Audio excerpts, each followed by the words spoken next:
नमस्कार मेरे प्यारे साथियों, कैसे हैं आप सभी। मैं उम्मीद करता हूं आप लोग जबरदस्त मस्त तंदुरुस्त होंगे दोस्तों। तो दोस्तों आज से हम लोग दोस्तों एक जबरदस्त सीरीज शुरू करने वाले हैं। सीरीज ये है दोस्तों कि अब हम लोग एनसीईआरटी बुक से सवालों को डिस्कस करेंगे दोस्तों।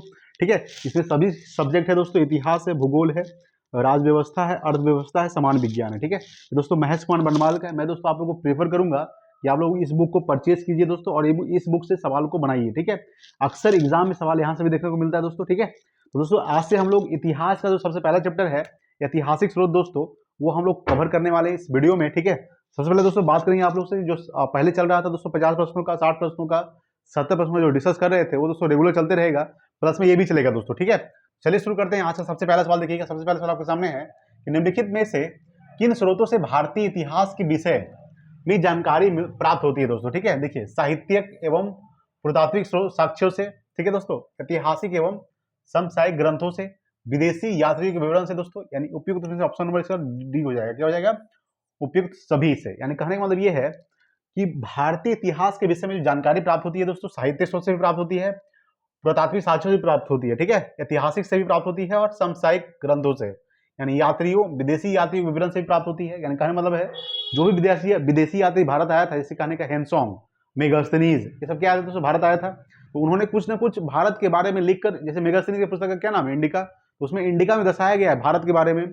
ठीक है, और हेनसोंग की पुस्तक का नाम सी यू की, ठीक है, तो उसमें बताया गया है दोस्तों, ठीक है, भारत के बारे में, नालंदा विश्वविद्यालय के बारे में, विक्रमशिला विश्वविद्यालय के बारे में। ठीक है, तो यात्री विवरण से, ऐतिहासिक एवं समसामयिक ग्रंथों से, साहित्यिक एवं पुरातात्विक साक्ष्यों से भारतीय इतिहास के विषय में जानकारी प्राप्त होती है। यानी कि ऑप्शन इसका क्या हो जाएगा? डी हो जाएगा। ठीक है, ये आपको ध्यान रखना। अगला सवाल है कि अष्टांग हृदय, ठीक है, अष्टांग हृदय संहिता निम्नलिखित में से किससे संबंधित ग्रंथ है दोस्तों। ठीक है, याद रखिए दोस्तों, ये आयुर्वेद से संबंधित है। किससे संबंधित है?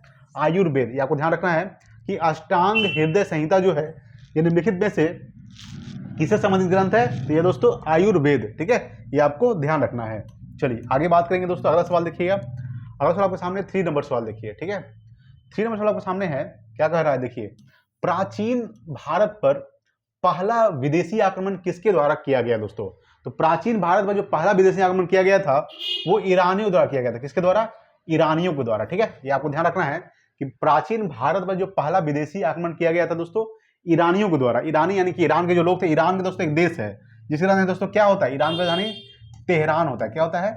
तेहरान। ठीक है, ये आपको ध्यान रखना है दोस्तों। अगर बात करेंगे, देखिए दोस्तों, कुषाण दोस्तों एक वंश है। ठीक है, कुषाण वंश के जो संस्थापक थे वो कुजुल कडफिसस थे। कौन थे? कुजुल कडफिसस। कहने का मतलब ये है कि कुषाण वंश के संस्थापक कुजुल कडफिसस। ठीक है, कुजुल कडफिसस, ठीक है, ये आपको ध्यान रखना है। कुजुल कडफिसस जो थे ये कुषाण वंश के संस्थापक थे दोस्तों। यूनान, देखिए दोस्तों, यूनान दोस्तों एक देश है जिसका नाम क्या होता है? एथेंस। यूनान का नाम क्या होता है दोस्तों? एथेंस होता है, एथेंस। ठीक है, एथेंस। जैसे कि बात करेंगे, यूनान से कौन आया था? मेगास्थनीज दोस्तों कहां से आया था? यूनान से आया था दोस्तों। ठीक है, आपको ध्यान रखना। डाइमेकस वो भी कहां से आया था? तो यूनान से ही आया था। ठीक है, तो आपको ध्यान रखना दोस्तों। यूनान की दोस्तों राजधानी क्या होता है? एथेंस होता है। ईरान की राजधानी दोस्तों तेहरान होता है। कुषाण वंश संस्थापक कौन थे? तो कुजुल कडफिसस कुषाण वंश संस्थापक थे। सवाल यहां से पूछ रहा है कि प्राचीन भारत पर जो पहला विदेशी आगमन किया गया था वो ईरानियों के द्वारा किया गया था। किसके द्वारा? ईरानियों के द्वारा। ठीक है, ये आपको ध्यान रखना दोस्तों। चलिए आगे बात करेंगे। देखिए अगला सवाल 4 नंबर सवाल देखिएगा। ठीक है, देखिए दोस्तों, 4 आपके साथ दोस्तों ये सुमेलित करना है। ठीक है, सूची 1 को सूची 2 के साथ, सूची 1 को सूची 2 के साथ दोस्तों मिलान करना है। ठीक है, देखिए यहाँ पे दोस्तों प्राचीन ऐतिहासिक ग्रंथ है दोस्तों। ठीक है, देखिए महाभाष्य है दोस्तों, याद रखिएगा दोस्तों, महाभाष्य किसी पतंजलि। ठीक है, याद रखिएगा पतंजलि दोस्तों, महाभाष्य यानी पतंजलि के द्वारा लिखा गया पुस्तक कौन सा है? महाभाष्य। ठीक है, याद रखिएगा। मृच्छ कटिकम दोस्तों, याद रखिएगा। बात करेंगे, देखिए माल विकाग्निमित्रम दोस्तों कालिदास किसी पुस्तक है? कालिदास की है। मृच्छ कटिकम दोस्तों शुद्रक किसका है दोस्तों? शुद्रक का है। और नीति शास्त्र किसका है? ये दोस्तों आपका कामनदक। ठीक है, याद रखिएगा।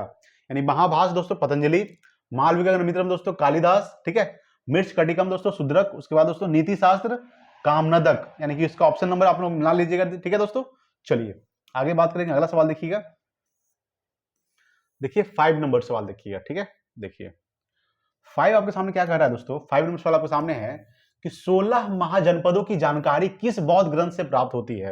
यानी आपको पता है दोस्तों महाजनपद कितना है? महाजनपद 16 है। ठीक है, आपको ध्यान रखना, महाजनपद कितना है? 16 महाजनपद है। और 16 महाजनपद की जानकारी प्राप्त होती है दोस्तों वो अंगुतर निकाय से प्राप्त होती है। कहां से प्राप्त होती है? अंगुतर निकाय, यानी कि बौद्ध ग्रंथ के अंगुतर निकाय से, ठीक है, याद रखिएगा, बौद्ध ग्रंथ के अंगुतर निकाय से और जैन धर्म के भगवती सूत्र से, ठीक है, 16 महाजनपद का उल्लेख मिलता है, ठीक है, ये आपको ध्यान रखना दोस्तों। महाजनपद कितने होते हैं? 16 महाजनपद है, जो कहां से लिया गया दोस्तों? अंगुतर निकाय से लिया गया है, ये आपको ध्यान रखना है, ठीक है दोस्तों। जैसे कि सब पूछेगा कि सबसे बड़ा महाजनपद कौन सा दोस्तों, सबसे जो बड़ा महाजनपद था वो मगध था, ठीक है, याद रखिएगा, सबसे बड़ा महाजनपद, सबसे बड़ा, ठीक है, याद रखिए, सबसे बड़ा महाजनपद कौन था? तो सबसे बड़ा जो महाजनपद था, ये आपको ध्यान रखना है, वो दोस्तों आपका मगध था, मगध, ठीक है, जिसकी राजधानी कहां थी दोस्तों? इसकी जो राजधानी थी राजगृह था, राजगृह, ठीक है, ये आपको ध्यान रखना है दोस्तों, सबसे बड़ा महाजनपद राजगृह, ठीक है, ये आपको ध्यान रखना है। चलिए आगे बात करेंगे, अगला सवाल देखिएगा, 6 नंबर सवाल देखिए कि मौर्यकालीन इतिहास के विषय में सर्वाधिक जानकारी निम्न में से किस स्रोत द्वारा मिलती है दोस्तों, ठीक है। देखिए सबसे पहले बात करेंगे दोस्तों, सवाल पूछ रहा है कि मौर्यकालीन इतिहास के विषय में जो जानकारी है दोस्तों, सर्वाधिक जानकारी किससे मिलती है दोस्तों? तो ये अभिलेखों से मिलती है, अभिलेखों द्वारा। किसके द्वारा? तो अभिलेखों दोस्तों। अभिलेखों का अध्ययन दोस्तों क्या कहलाता है? याद रखिएगा, अभिलेखों का जो अध्ययन है, ये आपको ध्यान रखना है कि अभिलेखों का अध्ययन, ठीक है, अभिलेखों का दोस्तों अध्ययन क्या कहलाता है? तो इपिग्राफी कहलाता है। क्या कहलाता है? इपिग्राफी, ठीक है, इपिग्राफी, ठीक है, ये आपको ध्यान रखना है दोस्तों। अभिलेखों का अध्ययन इपिग्राफी कहलाता है, ठीक है, ये आपको ध्यान रखना है। और पूछेगा कि मौर्यकालीन इतिहास, यानी मौर्य वंश का स्थापना कब हुआ था? तो मौर्य वंश का जो स्थापना हुआ था दोस्तों, वो 322 ईसा पूर्व में हुआ था, ठीक है। मौर्य वंश का स्थापना किसने किया था? तो मौर्य वंश का जो स्थापना किया था चंद्रगुप्त मौर्य ने किया था, ठीक है, चंद्रगुप्त मौर्य, याद रखिएगा, चंद्रगुप्त मौर्य ने मौर्य वंश का स्थापना किया था 322 ईसा पूर्व में। इन्होंने 322 ईसा पूर्व से लेकर, ठीक है, 322 ईसा पूर्व से लेकर 298 ईसा पूर्व तक इन्होंने शासन किया, मौर्य वंश की गद्दी पर बैठे रहा, ठीक है। उसके बाद दोस्तों इसका बेटा आया था, ठीक है, बिंदुसार। उसके बाद दोस्तों इसका बिंदुसार का बेटा कौन था? अशोक आया था, ठीक है, ये आपको ध्यान रखना दोस्तों। तो मौर्यकालीन इतिहास के विषय में सर्वाधिक जानकारी जो मिलती है वो अभिलेखों द्वारा प्राप्त होती है। कहां से प्राप्त होती है? अभिलेखों द्वारा, ठीक है, ये आपको ध्यान रखना दोस्तों। चलिए आगे बात करेंगे, देखिए अगला सवाल, देखिए 7 नंबर सवाल, ठीक है, देखिए 7 आपके सामने दोस्तों की पश्चिमी भारत में खरोष्ठी लिपि, किसके बारे में बात करें दोस्तों? यहाँ पे खरोष्ठी लिपि का प्रचार किनके संपर्क के पश्चात प्रारंभ हुआ दोस्तों, ठीक है, याद रखिएगा। तो ईरानियों के संपर्क के बाद, ठीक है, याद रखिएगा कि ईरानियों के संपर्क के बाद दोस्तों पश्चिमी भारत में खरोष्ठी लिपि दोस्तों, कौन सी लिपि? 2 लिपि है दोस्तों, खरोष्ठी लिपि होता है, ब्राही लिपि होता है। तो ब्राही लिपि जो लिखी जाती है दोस्तों, वो बाएं से दाएं को लिखी जाती है, ब्राही लिपि। और खरोष्ठी लिपि जो लिखी जाती है दोस्तों दाएं से बाएं को लिखी जाती है, ठीक है, ये आपको ध्यान रखना दोस्तों। यहाँ पे बात करें खरोष्ठी लिपि, खरोष्ठी लिपि का जो प्रचार है किनके संपर्क के पश्चात प्रारंभ हुआ था? तो ईरानियों के संपर्क के बाद दोस्तों, याद रखिएगा, खरोष्ठी लिपि का प्रचार हुआ था। खरोष्ठी लिपि जो है, याद रखिएगा, ये दाईं से बाईं ओर लिखी जाती है, आपको ध्यान रखना है दोस्तों, दाईं से बाईं ओर, ठीक है, दाईं से बाईं ओर लिखी जाती है, ठीक है, ये आपको ध्यान रखना है दोस्तों। अब ब्राही लिपि जो है, ब्राही लिपि, ठीक है, याद रखिएगा, ब्राही लिपि आपको ध्यान रखना है, ब्राही लिपि, ठीक है, ब्राही लिपि जो लिखी जाती है दोस्तों बाएं से दाएं की ओर, बाएं से दाएं की ओर, ठीक है, ये आपको ध्यान रखना है, दाएं से बाएं की ओर खरोष्ठी लिपि, ठीक है, ये आपको ध्यान रखना है। चलिए आगे बात करेंगे, अगला सवाल देखिएगा, देखिए 8 नंबर सवाल, ठीक है दोस्तों, 8 नंबर सवाल मिलान करने का है। देखिए 8 आपके सामने है दोस्तों, चीनी यात्रियों के विवरण के अनुसार सुमेलित कीजिए दोस्तों। देखिए ये सब जो भी यात्री है, फाहियान, हेनसोंग, इर्तसिंग, चाउ जू कुआ, ये सब क्या है दोस्तों? चीनी यात्री है। देखिए फाहियान आपको पता है दोस्तों, फाहियान क्या हो जाएगा? तो चंद्रगुप्त द्वितीय के शासनकाल में भारत आया था, आपको पता होना चाहिए कि फाहियान जो आया था वो चंद्रगुप्त द्वितीय के शासनकाल में भारत आया था, ठीक है, ये आपको ध्यान रखना दोस्तों।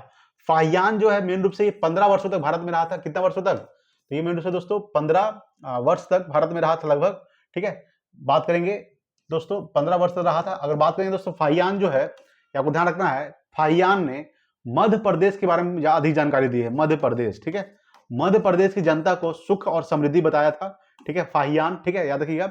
और हेनसोंग दोस्तों क्या हो जाएगा? तो हेनसोंग दोस्तों हर्ष के समय में आया था, हर्ष के समय की राजनीतिक स्थिति थी, यानी कि हर्षवर्धन। हेनसोंग जो आया था ये हर्षवर्धन के शासनकाल में भारत आया था दोस्तों, ठीक है। हेनसोंग की पुस्तक का क्या नाम है दोस्तों?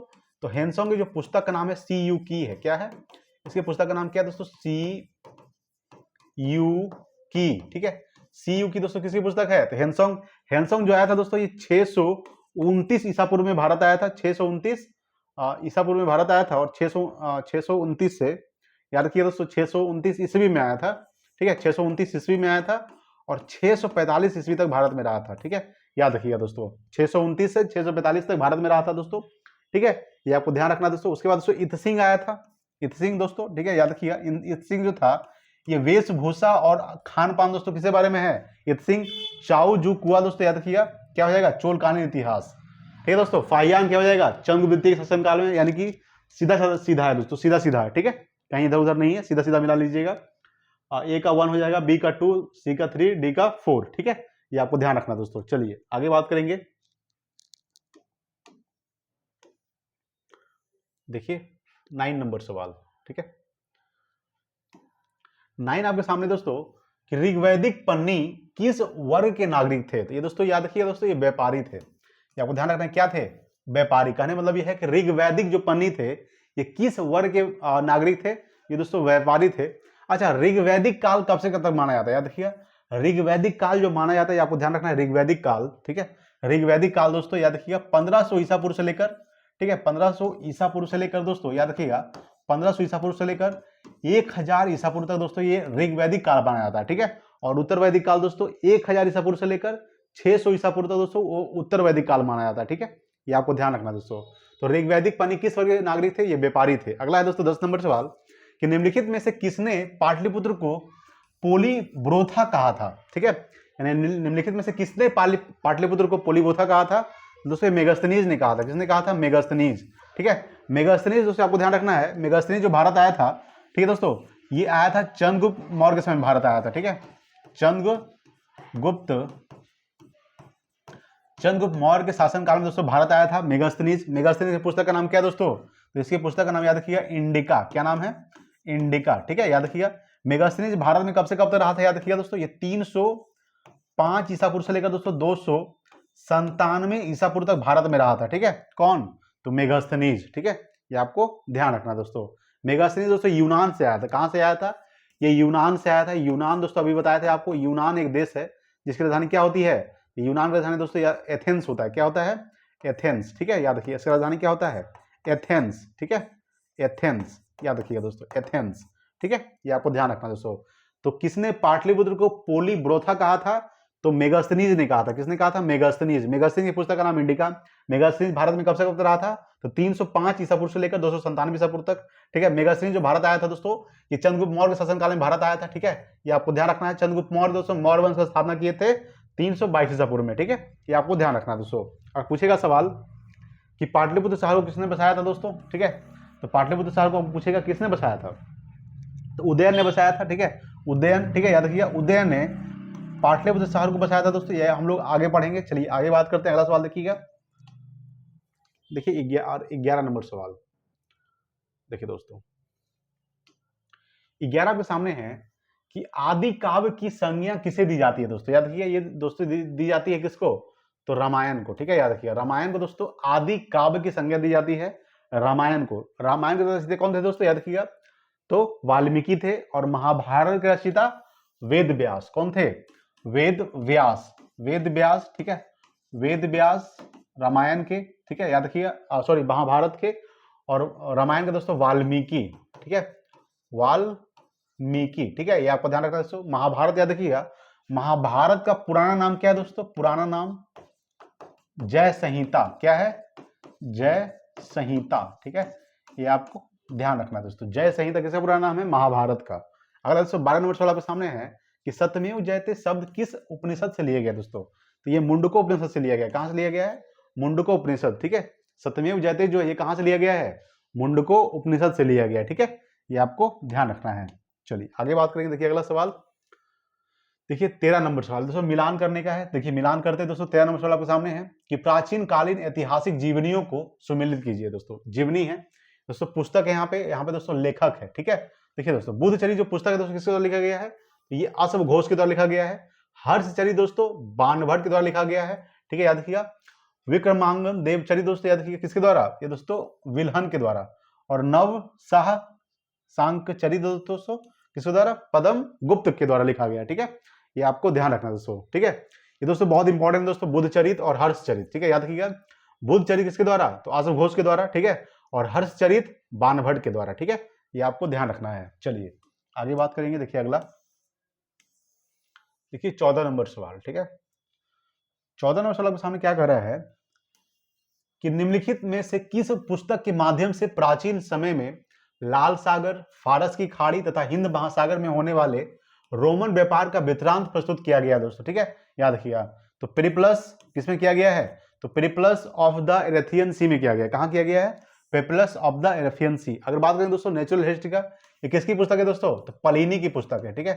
प्लिनी की पुस्तक क्या नाम है, नेचुरल हिस्टोरिका, ठीक है दोस्तों, याद रखिएगा। तहकीक दोस्तों किसकी पुस्तक है, ये दोस्तों अल-बरूनी की पुस्तक है, ठीक है, अल-बरूनी, ठीक है, याद रखिएगा।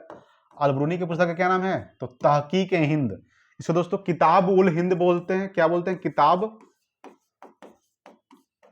उल हिंद भी बोलते हैं, ठीक है, ये आपको ध्यान रखना। किताब उल हिंद किसकी, ये दोस्तों तहकीक हिंद, किताब उल हिंद किसकी है, अल-बरूनी। अल-बरूनी जो भारत आया था दोस्तों, याद रखिएगा, ये महमूद गजनवी के शासनकाल में आया था, ठीक है, महमूद गजनी, याद रखिएगा, महमूद गजनी के साथ भारत आया था मेन रूप से अल-बरूनी, ठीक है।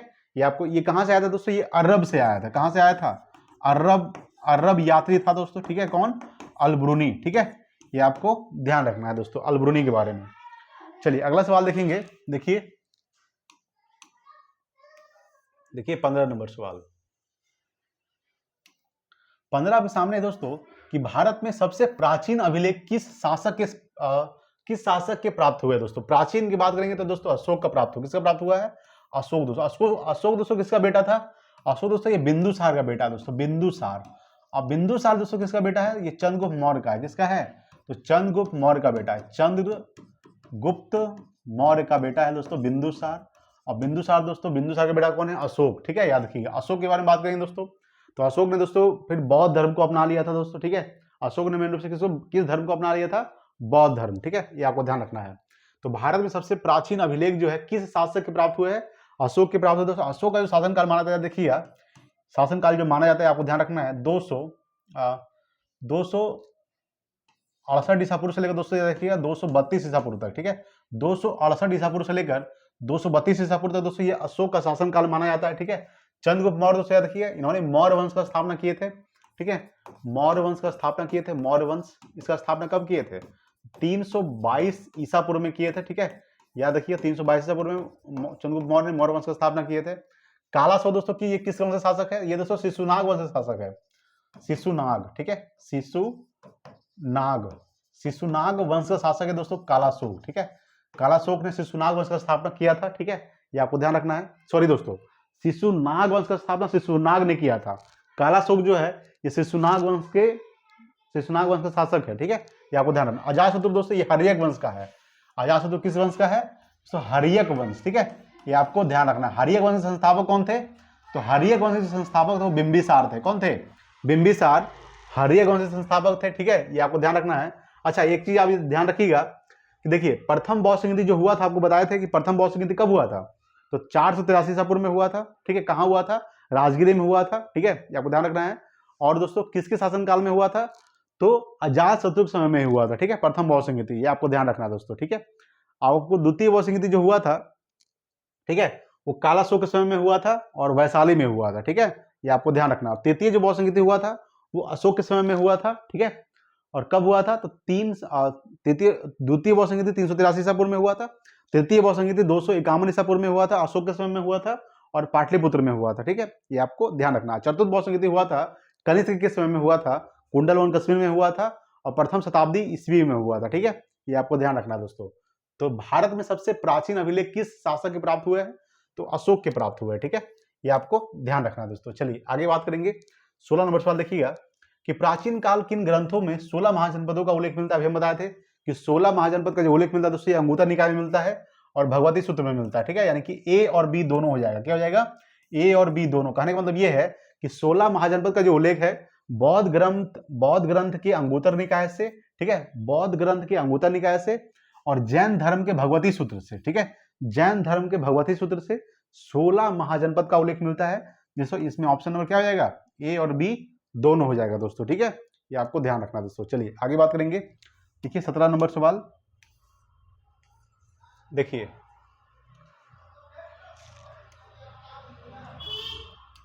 17 नंबर सवाल के सामने है कि सर्वप्रथम 1837 ईस्वी में अशोक के शिला अभिलेखों को किसके द्वारा पढ़ा गया था? तो जेम्स प्रिंसेप के द्वारा, ठीक है, याद रखिएगा, जेम्स प्रिंसेप के द्वारा। दोस्तों सवाल क्या पूछा है कि सर्वप्रथम 1837 ईस्वी में अशोक के अभिलेखों को किसके द्वारा पढ़ा गया था? तो जेम्स प्रिंसेप के द्वारा पढ़ा गया था, ठीक है, ये आपको ध्यान रखना है दोस्तों। अशोक जो था ये किस वंश का शासक है? ये दोस्तों मौर्य वंश का शासक। किस वंश का शासक है? अशोक जो है ये मौर्य वंश का शासक है, ठीक है। और मौर्य वंश की स्थापना किसने किया था? चंद्रगुप्त मौर्य ने किया था, 322 ईसा पूर्व में किया था, ठीक है, ये आपको ध्यान रखना दोस्तों। अच्छा, मेगास्थनीज की पुस्तक का क्या नाम है दोस्तों? अभी बताया था आपको कि मेगास्थनीज की पुस्तक का नाम दोस्तों इंडिका है, ठीक है। और मेगास्थनीज जो भारत आया था ये दोस्तों ये चंद्रगुप्त मौर्य के शासनकाल में भारत आया था, चंद्रगुप्त मौर्य, ठीक है, याद रखिएगा चंद्रगुप्त मौर्य के काल में भारत आया था दोस्तों। कौन? मेगास्थनीज। मेगास्थनीज जो भारत में रहा था वो 305 ईसा पूर्व से लेकर दोस्तों, याद रखिएगा, ठीक है, 305 ईसा पूर्व से लेकर 297 ईसा पूर्व तक भारत में रहा था दोस्तों मेगास्थनीज, ठीक है, ये आपको ध्यान रखना है दोस्तों, ठीक है। चलिए आगे बात करेंगे। देखिए चाणक्य दोस्तों, इसका चाणक्य को दोस्तों कौटिल्य भी कहा जाता है। क्या कहा जाता है? कौटिल्य, ठीक है, कौटिल्य, ठीक है, ये आपको ध्यान रखना। इसको दोस्तों विष्णुगुप्त भी कहा जाता है, विष्णुगुप्त, ठीक है, विष्णुगुप्त भी कहा जाता है, ठीक है, ये आपको ध्यान रखना दोस्तों। और चाणक्य पुस्तक का नाम था अर्थशास्त्र, ठीक है, अर्थशास्त्र, ये आपको ध्यान रखना है दोस्तों। तो चाणक्य के पुस्तक का नाम अर्थशास्त्र, चाणक्य को ही कौटिल्य कहा जाता है, चाणक्य को ही विष्णुगुप्त भी कहा जाता है, ठीक है, याद रखिए। डाइमेकस दोस्तों याद रखिएगा ये मेन रूप से यूनान से आया था। कहां से आया था? यूनान। ये दोस्तों ये एक यूनानी यात्री था दोस्तों, डाइमेकस, ठीक है, याद रखिएगा। ये सीरिया नरेश यंतियोकस के काल में साथ में आया था। सीरिया नरेश यंतियोकस के काल में दोस्तों भारत आया था। कौन? डाइमेकस, ठीक है, जो यूनान से आया था, ठीक है, ये आपको ध्यान रखना दोस्तों। चलिए आगे बात करेंगे। देखिए अगला सवाल, इसका याद रखिएगा कि 1837 में किसने? तो अशोक के अभिलेखों को सर्वप्रथम किसने पढ़ा था? तो जेम्स प्रिंसेप ने पढ़ा था, ठीक है, याद रखिएगा। अगला है दोस्तों 18 नंबर सवाल कि प्राचीनतम व्याकरण अष्टाध्यायी के रचनाकार कौन है? तो अष्टाध्यायी के जो लेखक है दोस्तों याद रखिएगा ये पाणिनि है। कौन है? पाणिनि, ठीक है, पाणिनि जो है ये अष्टाध्यायी के लेखक है, रचनाकार है पाणिनि, ठीक है, ये आपको ध्यान रखना दोस्तों, ठीक है। चलिए आगे बात करेंगे। देखिए अगला सवाल,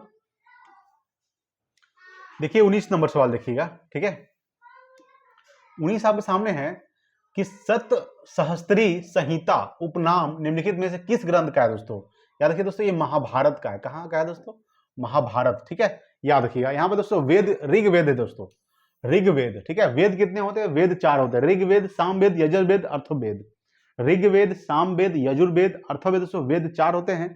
सबसे पुराना वेद कौन सा है दोस्तों? सबसे पुराना वेद है, सबसे पुराना वेद, पुराना वेद कौन सा है दोस्तों? आपका है ये ऋग्वेद। और सबसे नया वेद कौन सा है? याद रखिएगा सबसे नया वेद, सबसे नया वेद याद रखिए दोस्तों। सबसे नया वेद कौन सा है दोस्तों? अर्थवेद। अर्थवेद में ही जादू टोना के बारे में बताया गया। जादू टोना का जो उल्लेख किया गया, जादू टोना दोस्तों अर्थवेद में ही जादू टोना का उल्लेख किया गया दोस्तों, ठीक है। और सबसे नया वाला वेद है दोस्तों ये अर्थवेद में है, यानी कि सबसे नया वेद दोस्तों, ठीक है। सबसे पुराना वेद ऋग्वेद। वेद कितने होते हैं? तो वेद दोस्तों 4 होते हैं, ठीक है, याद रखिएगा। वेदांग दोस्तों कितने होते हैं? वेदांग याद रखिए दोस्तों, वेदांग 6 होते हैं। कितने? 6। पुराणों की संख्या कितनी होती है दोस्तों? पुराणों की संख्या, पुराणों की जो संख्या होती है, पुराणों की संख्या दोस्तों 18 होता है। कितना होता है? 18, ठीक है, ये आपको ध्यान रखना दोस्तों। और उपनिषद कितने होते हैं? तो उपनिषद दोस्तों 108 होता है। कितना होता है? 108, ठीक है, याद रखिए 108 उपनिषद होता है। पुराणों की संख्या दोस्तों 18 होता है। वेद 4 होते हैं, वेदांग 6 होता है, ठीक है, याद रखिएगा दोस्तों, ठीक है, ये आपको ध्यान रखना। वेद 4 कौन कौन से होते हैं? ऋग्वेद, सामवेद, यजुर्वेद, अर्थवेद, ठीक है। सबसे पुराना वेद ऋग्वेद, सबसे नया वेद अर्थवेद। अर्थवेद में जादू टोना, ठीक है। चलिए, और महाभारत के पुराना नाम क्या है? जय संहिता, ठीक है, ये आपको ध्यान रखना है दोस्तों। चलिए आगे बात करेंगे। देखिए अगला सवाल 20 नंबर सवाल देखिएगा दोस्तों, मिलान करना है, ठीक है। अधोलिखित अभिलेखों को उसके शासकों द्वारा सूचीबद्ध तरीके से मिलान कीजिए, यानी सूची 1 है और सूची 2 है दोस्तों। यहाँ पे देखिए अभिलेख है दोस्तों, यहाँ पे शासक है। बात करेंगे दोस्तों यहाँ पे हाथी गुम्फा जो अभिलेख है दोस्तों ये खारवेल का है। किसका है दोस्तों? खारवेल, ठीक है, याद रखिएगा। जूनागढ़ अभिलेख दोस्तों किसका है? तो याद रखिए रुद्रदामन है दोस्तों। किसका है? रुद्रदामन का जूनागढ़ अभिलेख। प्रयाग स्तंभ अभिलेख दोस्तों किसका है? ये दोस्तों समुद्रगुप्त का है। किसका है? समुद्रगुप्त। और दोस्तों एहोल जो अभिलेख है ये पुलकेशिन द्वितीय का। किसका है दोस्तों? पुलकेशिन द्वितीय। ठीक है, ये आपको ध्यान रखना दोस्तों। अगर पूछेगा कि भारत का नेपोलियन किसे कहा जाता है, याद रखिएगा, तो भारत का नेपोलियन दोस्तों कहा जाता है समुद्रगुप्त को। भारत का नेपोलियन, ठीक है, ये आपको ध्यान रखना है। सवाल पूछता है कि भारत का नेपोलियन दोस्तों समुद्रगुप्त को कहा जाता है, याद रखिए दोस्तों। ठीक है, तो ये आपको ध्यान रखना है दोस्तों। हाथी गुम्फा अभिलेख खारवेल, जूनागढ़ अभिलेख रुद्रदामन, प्रयाग स्तंभ अभिलेख दोस्तों किसमें? समुद्रगुप्त। और एहोल अभिलेख तो पुलकेशिन द्वितीय। ठीक है, मिलान कर लीजिएगा। ए का क्या हो जाएगा? ए का 2 किसमें है? इसमें भी है दोस्तों, उसमें भी है। बी का क्या है? बी का 1 है। ठीक है दोस्तों, यानी कि ऑप्शन नंबर इसका ए हो जाएगा। क्या हो जाएगा? Option number A. ठीक है, याद रखिएगा। चलिए आगे बात करेंगे। देखिए अगला सवाल, देखिए दोस्तों 21 नंबर सवाल देखिएगा।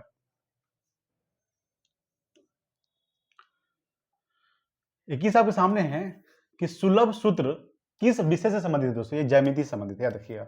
सुलभ जो सूत्र है ये मेन रूप से ज्यामिति से संबंधित है। ठीक है, ये आपको ध्यान रखना है। अगला देखिए 22 नंबर सवाल कि सी यू की नामक यात्रा विवरण निम्नलिखित में से किससे संबंधित है दोस्तों? ठीक है, याद रखिएगा। सी यू की किसकी पुस्तक है दोस्तों? हेनसोंग की पुस्तक क्या नाम था? सी यू की। ठीक है, अल्ब्रुनी की पुस्तक का क्या नाम है दोस्तों? तहकीक ए हिंद। ठीक है, तहकीक ए हिंद। ठीक है, तहकीक ए हिंद दोस्तों, या फिर क्या कह सकते हैं? किताब उल हिंद। किताब उल हिंद। ठीक है, ये आपको ध्यान रखना दोस्तों। किताब उल हिंद या तहकीक ए हिंद। ठीक है, और सी यू की किसकी पुस्तक है? हेनसोंग। ठीक है, याद रखिएगा। हेनसोंग जो भारत आया था ये दोस्तों हर्षवर्धन के शासनकाल में भारत आया था। हर्षवर्धन। ठीक है, ये आपको ध्यान रखना है दोस्तों। से हेनसोंग जो था ये 15 वर्षों तक भारत में रहा था दोस्तों। कब से कब तक? तो 629 से लेकर 645 ईस्वी तक भारत में रहा था दोस्तों। कौन? हेनसोंग। ठीक है, ये आपको ध्यान रखना दोस्तों, हेनसोंग। ठीक है, अगर बात करेंगे मेगास्थनीज, जो सभी बताए थे कि मेगास्थनीज की पुस्तक का क्या नाम है? इंडिका। ठीक है, इंडिका किसकी पुस्तक है? मेगास्थनीज। मेगास्थनीज दोस्तों भारत में कब से कब तक रहा था? तो 305 से लेकर 297 ईसा पूर्व तक भारत में रहा था दोस्तों। ठीक है, ये मेगास्थनीज जो भारत आया था ये चंद्रगुप्त मौर्य। ठीक है, चंद्रगुप्त मौर्य के काल में भारत आया था दोस्तों। ठीक है, चंद्रगुप्त मौर्य। ठीक है, ये आपको ध्यान रखना है। चंद्रगुप्त मौर्य के समय में भारत आया था मेगास्थनीज। ठीक है, फाहियान दोस्तों चंद्रगुप्त द्वितीय। ठीक है, चंद्रगुप्त द्वितीय के समय में भारत आया था दोस्तों। कौन? फाहियान। ठीक है, ये आपको ध्यान रखना। फाहियान ने मध्य प्रदेश की जनता को सबसे कुशल और समृद्ध बताया है। एमपी यानी कि मध्य प्रदेश की जनता को। ठीक है, ये आपको ध्यान रखना है। ठीक है, चलिए आगे बात करेंगे। देखिए अगला सवाल 23 नंबर सवाल देखिएगा। मिलान करना दोस्तों सूची 1 को सूची 2 के साथ। देखिए बात करेंगे यहाँ पे क्या है? लेखक है दोस्तों यहाँ पे, और यहाँ पे क्या है? पुस्तक है। ठीक है, देखिए मेगास्थनीज भी बताया था। मेगास्थनीज की पुस्तक का क्या नाम है? इंडिका हो जाएगा। ठीक है, मेगास्थनीज पुस्तक का नाम इंडिका। और टॉलमी दोस्तों, टॉलमी की जो पुस्तक का नाम है ये नेचुरल हिस्ट्री। किसका है? नेचुरल जो हिस्टोरिका है ये टॉलमी है दोस्तों। किसका है? टॉलमी। ठीक है, सॉरी दोस्तों, टॉलमी का हो जाएगा, आपका ध्यान रखिएगा। ठीक है, देखिए टॉलमी का क्या हो जाएगा? ज्योग्राफी हो जाएगा दोस्तों। ज्योग्राफी जो है ये टॉलमी का है। और प्लिनी दोस्तों किसका है? ये दोस्तों आपका नेचुरल हिस्ट्री का। और अज्ञात जो लेखक हो जाएगा दोस्तों इसका आपका है पेरिप्लस ऑफ द एरेथियन सी है। इसके बारे में पता नहीं दोस्तों किसने लिखा है। ठीक है, यहाँ पे अज्ञात लेखक हो जाएगा। ठीक है, प्लिनी की पुस्तक का नाम याद रखिएगा दोस्तों नेचुरल हिस्टोरिका। टॉलमी की पुस्तक का नाम ज्योग्राफी। ठीक है, और मेगास्थनीज की पुस्तक का नाम इंडिका। ठीक है, ये आपको ध्यान रखना है। तो ए का क्या हो जाएगा? 2 हो जाएगा। ए का 2 किसमें है? नहीं, ऑप्शन नंबर इसका बी हो जाएगा। ठीक है, याद रखिएगा। चलिए आगे बात करेंगे। अगला सवाल देखिए 24 नंबर सवाल। 24 आपके सामने है कि भारत का सर्व प्राचीन ग्रंथ कौन सा है दोस्तों? धर्म ग्रंथ कौन सा है? याद रखिएगा। तो ये दोस्तों वेद है। क्या है दोस्तों? वेद। ठीक है, अब दोस्तों डिस्कस करते हैं दोस्तों वेद के बारे में। देखिए वेद अभी बताया दोस्तों, वेद कितने होते हैं? वेद 4 होता है। कौन कौन सा वेद? सबसे पहले दोस्तों ऋग्वेद है। ठीक है, ऋग्वेद। ठीक है, ऋग्वेद। दूसरा क्या हो जाएगा? सामवेद। ठीक है, ऋग्वेद, सामवेद। तीसरा दोस्तों यजुर्वेद। यजुर्वेद। ठीक है, याद रखिए। और चौथा क्या हो जाएगा दोस्तों? ऋग्वेद, सामवेद, यजुर्वेद, अर्थववेद। ठीक है, अर्थववेद। अभी हम बता दें कि सबसे पुराना वेद कौन सा है? सबसे पुराना वेद सबसे कौन सा है दोस्तों? ये आपका है ऋग्वेद। और सबसे नया वेद कौन सा है? ये दोस्तों आपका है अर्थववेद। ठीक है, अर्थववेद क्या है? सबसे नया वेद है। ठीक है, ये आपको ध्यान रखना है दोस्तों। और अर्थववेद में ही जादू टोना। ठीक है, जादू टोना आपको ध्यान रखना है कि अर्थववेद में जादू टोना के बारे में बताया गया दोस्तों। ठीक है, अर्थववेद। संगीत दोस्तों किसमें किया गया? संगीत का जो उल्लेख किया गया संगीत का दोस्तों सामवेद में किया गया। ठीक है, और गध और पद दोस्तों, ठीक है, गध प्लस पद दोनों का जो उल्लेख है मेन रूप से यजुर्वेद में, ठीक है, ये आपको ध्यान रखना है। सबसे पुराना वेद ऋग्वेद। ऋग्वेद में दोस्तों 10 मंडल होते हैं। कितने मंडल होते हैं यहाँ पे देखिएगा, ऋग्वेद में 10 मंडल होते हैं, ठीक है। कितने मंडल होते हैं दोस्तों ऋग्वेद में, यहाँ पे लिख देते हैं, ऋग्वेद में 10 मंडल होते हैं दोस्तों, ठीक है, ये आपको ध्यान रखना है। और ऋग्वेद के तीसरे मंडल में, यहाँ पे लिख देते हैं दोस्तों, ऋग्वेद के तीसरे मंडल में, ठीक है, ऋग्वेद के तीसरे मंडल में दोस्तों गायत्री मंत्र का उल्लेख किया गया है। गायत्री जो मंत्र का उल्लेख किया गया है, गायत्री मंत्र का, ये आपको ध्यान रखना है। गायत्री मंत्र का जो उल्लेख किया गया दोस्तों, ये ऋग्वेद के तीसरे मंडल में किया गया। और गायत्री मंत्र के रचनाकार कौन है, इसके जो रचनाकार है वो दोस्तों विश्वामित्र है। कौन है, विश्वामित्र, विश्वामित्र, ठीक है, ये आपको ध्यान रखना है दोस्तों। देखिए गायत्री मंत्र क्या है दोस्तों, ओम भूर्भुवः स्वः तत्सवितुर्वरेण्यम वर्गो देवस्य धीमहि धियो यो न प्रचोदयात्, ठीक है, हमारा क्या दोस्तों गायत्री मंत्र है। और गायत्री मंत्र का जो उल्लेख किया गया दोस्तों ऋग्वेद के तीसरे मंडल में किया गया दोस्तों। गायत्री मंत्र रचनाकार कौन है आपका दोस्तों, विश्वामित्र, ठीक है, ये आपको ध्यान रखना है। ऋग्वेद के 9वें मंडल में, याद रखिएगा, ऋग्वेद के 9वें मंडल में दोस्तों सोम देवता का उल्लेख किया गया, सोम देवता, ठीक है दोस्तों, सोम देवता, याद रखिएगा दोस्तों, सोम देवता का जो उल्लेख किया है दोस्तों ऋग्वेद के 9वें मंडल में किया गया दोस्तों।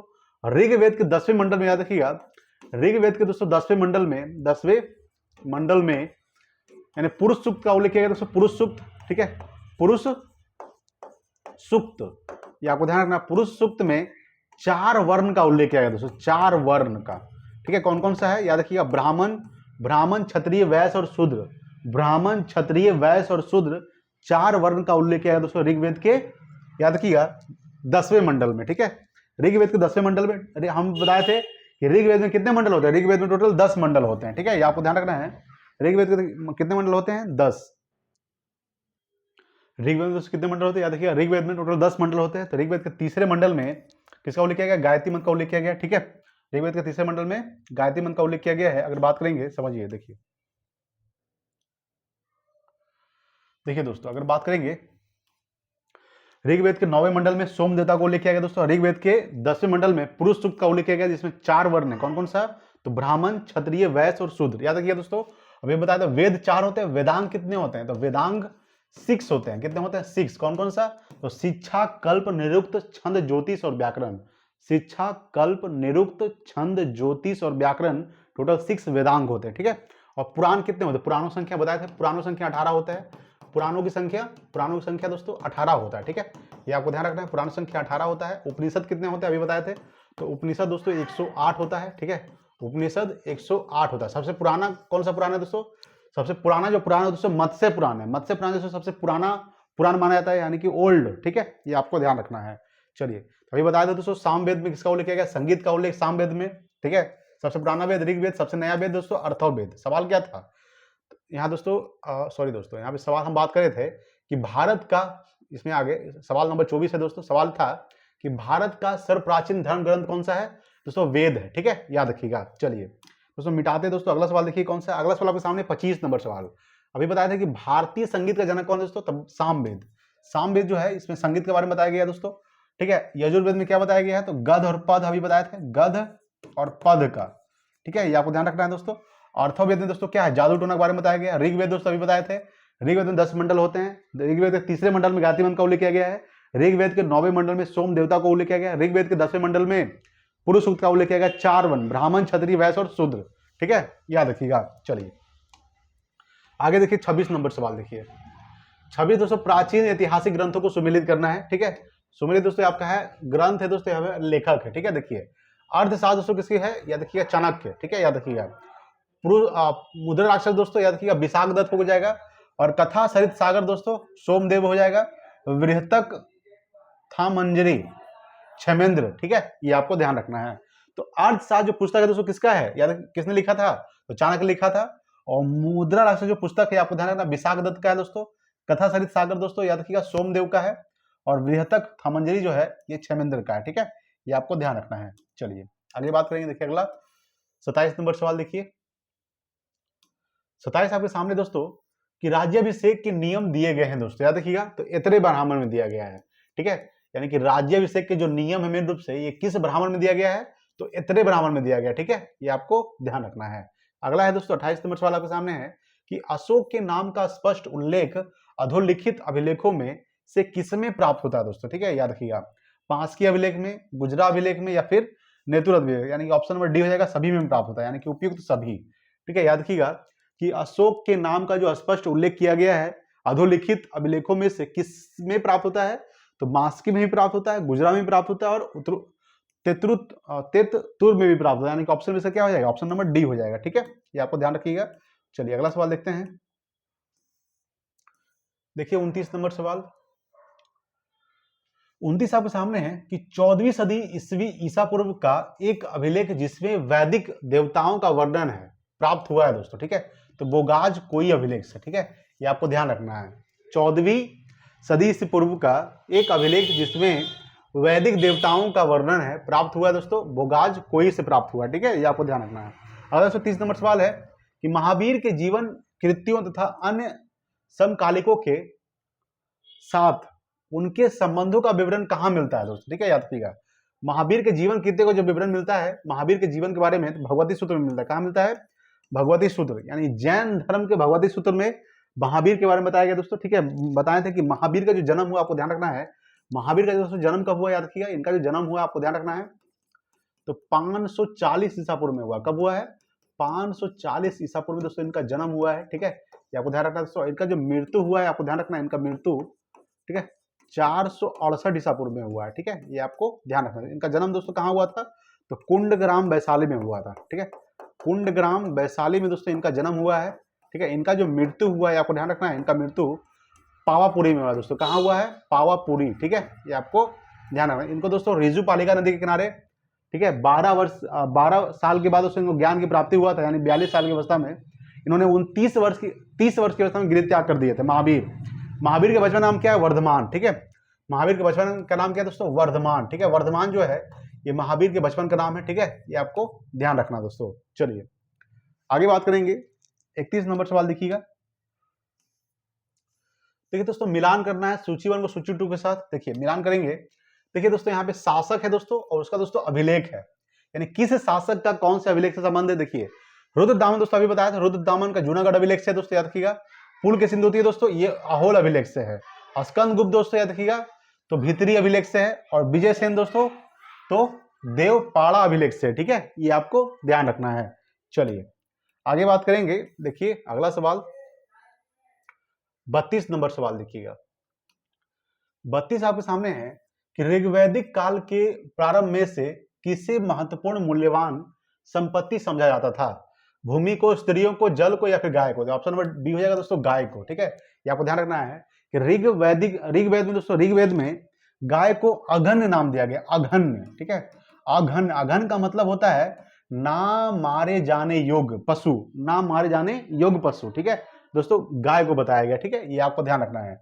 ऋग्वैदिक काल जो माना जाता है आपको ध्यान रखना है, ऋग्वैदिक काल कब से कब तक माना जाता है आपको ध्यान रखना है दोस्तों, 1500 ईसा पूर्व से लेकर 1500 ईसा पूर्व से लेकर दोस्तों आपको ध्यान रखना है 1500 ईसा पूर्व से लेकर दोस्तों 1000 ईसा पूर्व तक, ठीक है, 1000 ईसा पूर्व तक दोस्तों ऋग्वैदिक काल माना जाता है दोस्तों। उत्तर वैदिक काल जो माना जाता है आपको ध्यान रखना है, उत्तर वैदिक काल, ठीक है, याद रखिएगा, उत्तर वैदिक काल जो माना जाता है, याद रखिएगा, उत्तर वैदिक काल ये दोस्तों 1000 ईसा पूर्व से लेकर दोस्तों, ठीक है, 1000 ईसा पूर्व से लेकर 600 ईसा पूर्व तक, ठीक है, 600 ईसा पूर्व तक दोस्तों ऋग्वैदिक काल माना जाता है, ठीक है, ये आपको ध्यान रखना है। उत्तर वैदिक काल, ठीक है, 1000 ईसा पूर्व से लेकर 600 ईसा पूर्व तक, ऋग्वैदिक काल 1500 ईसा पूर्व से लेकर दोस्तों 1000 ईसा पूर्व तक, ठीक है, और ऋग्वैदिक काल के प्रारंभ से ही किसे, तो गाय को महत्वपूर्ण मूल्यवान संपत्ति समझा जाता था, ठीक है, ये आपको ध्यान रखना है। अगला देखिएगा, अगला 33 नंबर सवाल, भारतीय पुरातत्व का जनक किसे कहा जाता है। याद रखिए दोस्तों, भारतीय पुरातत्व जो जनक कहा जाता है अलेक्जेंडर कनिंघम को, ठीक है, अलेक्जेंडर कनिंघम को भारतीय पुरातत्व का जनक कहा जाता है, ठीक है, ये आपको ध्यान रखना है। अच्छा बता दें दोस्तों, जेम्स प्रिंसेप, तो अशोक की शिला को सबसे प्रथम किसने पढ़ा था, जेम्स प्रिंसेप, कब, 1837 में, ठीक है, 1837 में जेम्स प्रिंसेप ने अशोक के शिला को सर्वप्रथम पढ़ा था, ठीक है, ये आपको ध्यान रखना है। अगला सवाल देखिएगा, 34 नंबर सवाल देखिए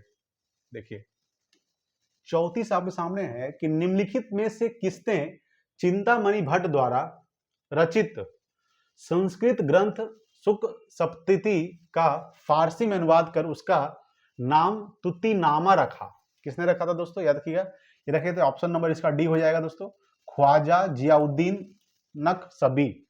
नक्शबी ने रखा था। किसने रखा था, नक्शबी। ठीक है, यानी कहने मतलब ये सवाल क्या है कि किसने चिंतामणि भट्ट द्वारा रचित संस्कृत ग्रंथ सुक्ता, ये जो सुक सप्ती है दोस्तों, ये किसके द्वारा रचित ग्रंथ है, ये दोस्तों चिंतामणि भट्ट के द्वारा रचित ग्रंथ है। ठीक है, इसको दोस्तों फारसी में अनुवाद किया गया था। फारसी में अनुवाद कर उसका नाम तुतीनामा रख दिया गया था। किसके द्वारा, तो ख्वाजा जियाउद्दीन नक्शबी के द्वारा। ठीक है, ये आपको ध्यान रखना है। चलिए अगला देखिएगा दोस्तों, 35 नंबर सवाल।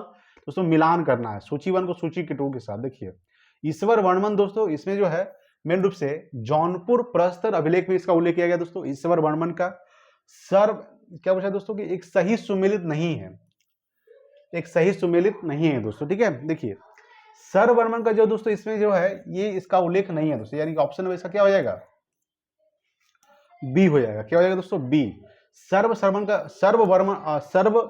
का जो उल्लेख है गया ताम्रपत्र में इसका उल्लेख नहीं किया गया। ठीक है, ये आपको ध्यान रखना है। देखिए गया ताम्रपत्र का जो खोज किया था ये किसने किया था, तो अलेक्जेंडर कनिंघम ने किया था। किसने किया था, अलेक्जेंडर कनिंघम। ठीक है, अलेक्जेंडर कनिंघम। ठीक है, ये आपको ध्यान रखना है, अलेक्जेंडर कनिंघम ने। ठीक है, गया ताम्रपत्र का उल्लेख किया गया था। ये जो खोज किया गया था दोस्तों कहाँ किया गया था, इसे गया में ही किया गया था। कहाँ किया गया था, गया में। चूंकि इसका नाम क्या रख दिया गया है, गया ताम्रपत्र रख दिया गया दोस्तों। गया में खोज किया गया था। किसके द्वारा, तो अलेक्जेंडर कनिंघम के द्वारा। ठीक है, ये आपको ध्यान रखना है। जीवित गुप्ता द्वितीय दोस्तों, ठीक है, याद किया। जीवित गुप्ता जो द्वितीय है किसका उल्लेख किया गया है, तो दैव वर्णाक अभिलेख ईसा वर्मन दोस्तों, याद किया। हरहा पाषाण अभिलेख, यानी कि ईसा वर्मन का जो उल्लेख किया गया दोस्तों हरहा पाषाण अभिलेख में किया गया है। जीवित गुप्ता द्वितीय का जो उल्लेख किया गया दोस्तों दैव वर्णाक अभिलेख में किया गया। ठीक है, याद किया। और ईश्वर वर्मन का जो उल्लेख किया गया दोस्तों ये जौनपुर प्रस्तर अभिलेख में किया गया। ठीक है, और सर्व वर्मन का उल्लेख दोस्तों इसमें नहीं किया गया बल्कि किसी और चीज में किया गया। ठीक है, यानी कि ऑप्शन नंबर इसका बी हो जाएगा। चलिए आगे बात करेंगे। देखिए अगला सवाल, देखिए तो 36 नंबर सवाल। देखिए 36 है कि निम्नलिखित में से किस स्तूप में अर्याक स्तंभ वाले मंच की विशेषताएं मिलती है, तो दोस्तों अमरावती। ठीक है दोस्तों, किसमें मिलती है, किस स्तूप में, तो अमरावती स्तूप में अर्याक स्तंभ वाले मंच की विशेषताएं मिलती है। ठीक है, ये आपको ध्यान रखना दोस्तों। अगर बात करेंगे यहाँ पे समझिएगा, देखिए दोस्तों कुछ इंपॉर्टेंट प्रमुख अभिलेख है दोस्तों, उसका शासक है। देखिए अभी हम दोस्तों बात किए थे, यहाँ पे दोस्तों क्या है, ये अभिलेख है दोस्तों, यहाँ पे दोस्तों शासक है। ठीक है, यानी किसका अभिलेख किस शासक के साथ किया गया, जैसे कि बात करेंगे हाथी गुम्फा अभिलेख दोस्तों। ठीक है, इसका जो उल्लेख किया गया है, यानी कि कलिंग नरेश खारवल में जो उल्लेख किया गया दोस्तों ये हाथी गुम्फा अभिलेख में किया गया है। ठीक है, एहोल अभिलेख में दोस्तों किसका उल्लेख किया गया है, तो पुलकेशिन द्वितीय का उल्लेख किया गया दोस्तों। नासिक अभिलेख में दोस्तों तो गौतमी बलश्री का जो उल्लेख किया गया दोस्तों ये नासिक अभिलेख में किया गया है। जूनागढ़ अभिलेख दोस्तों किससे संबंधित है, तो रुद्रदामन से। प्रयाग स्तंभ अभिलेख दोस्तों किससे संबंधित है, समुद्रगुप्त से। समुद्रगुप्त दोस्तों क्या कहा जाता है, भारत का नेपोलियन कहा जाता है। ठीक है, याद रखिएगा। मंदसौर अभिलेख दोस्तों याद रखिएगा, मालवा नरेश यशोवर्धन से इसका उल्लेख किया गया है। ग्वालियर अभिलेख दोस्तों याद रखिएगा, प्रतिहार नरेश भोज का। और देवपाड़ा अभिलेख दोस्तों याद रखिएगा, बंगाल शासक विजय सेन का। ठीक है, और भीतरी व जूनागढ़ अभिलेख दोस्तों स्कंद गुप्त। ठीक है, ये आपको ध्यान रखना दोस्तों। ठीक है, ये आपको ध्यान रखना दोस्तों। इसका आप स्क्रीनशॉट ले सकते हैं दोस्तों, बहुत इंपॉर्टेंट है दोस्तों। ठीक है, इसका आप स्क्रीनशॉट ले सकते हैं। ठीक है दोस्तों, चलिए दोस्तों आज के लिए इतना ही। एक और नोट आप यहाँ पे लिख लीजिएगा, यहाँ पे लिखा गया है नोट करके दोस्तों, एक सवाल है कि भारत का जो सर्वप्रथम उल्लेख किया गया है ये हाथी गुम्फा अभिलेख में मिलता है। ठीक है, यानी भारत का जो दोस्तों उल्लेख मिलता है ये सर्वप्रथम हाथी गुम्फा अभिलेख में मिलता है। और हाथी गुम्फा जो अभिलेख है दोस्तों ये कलिंग नरेश खारवेल के बारे में बताया गया। ठीक है दोस्तों हमने टोटल 36 प्रश्नों को डिस्कस कर लिया दोस्तों। ठीक है, एनसीईआरटी दोस्तों बुक बहुत इंपॉर्टेंट है दोस्तों, अगर आप रेगुलर रहिएगा तो आपसे हर एक सवाल दोस्तों बनने लगेगा दोस्तों। और जो सीरीज चल रही है दोस्तों 50 सवाल का 60 सवाल का वो दोस्तों चलती रहेगी दोस्तों, ये भी सीरीज चलती रहेगी। ठीक है, एक दिन में दोस्तों 2 वीडियो आएंगे। ठीक है दोस्तों, तो दोस्तों आज के लिए इतना ही, मिलते हैं अगले वीडियो में। तब तक जय हिंद, वंदे मातरम।